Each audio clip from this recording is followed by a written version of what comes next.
You're listening to A Season for Change, Book 25 of the Amish Bonnet Sisters by Samantha Price, narrated by Auntie Garcia-Ruse.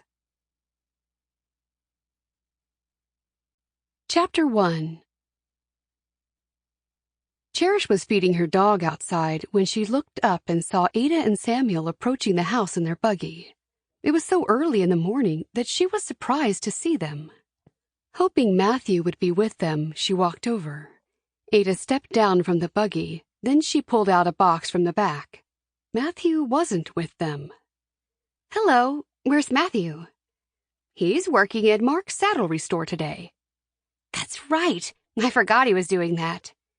Ada smiled at the box in her hands and then looked up at Cherish.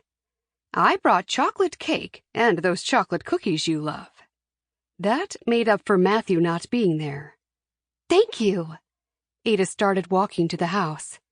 "Simon left yesterday. I suppose you know that." "He left?" Ada nodded.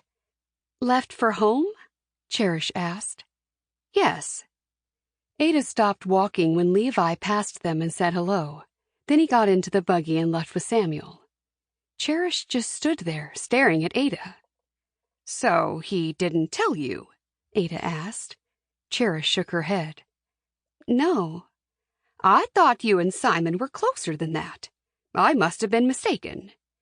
Ada left her and walked into the house. Cherish was frozen to the spot. She had hoped Simon would come and say goodbye, and then they'd plan something for when she went to her farm, since he lived close by. What was the point? He clearly wasn't interested. Now Ada knew it too. Cherish could see it in her eyes the way she'd stared at her just now. Bliss came out of the house. "Hey, Cherish, Mom wants to know." "I'll be back later. I forgot to do something." Cherish ran into the orchard, and when she was far enough away from the house, she slumped to the ground and allowed some tears to escape her eyes and fall down her cheeks. She hated being weak, and crying was weak, but she couldn't stop. The orchard was so barren and lifeless in the winter. The rows of leafless, tangled branches reaching up to a cold gray sky emanated a certain eeriness.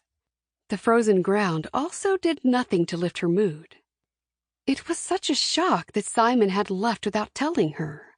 He'd said he'd stayed longer than he had meant to, and she thought that was for her.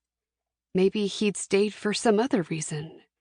Just when she'd started to see a future for herself, she'd fallen flat on her face. Was it? Sample complete. Ready to continue?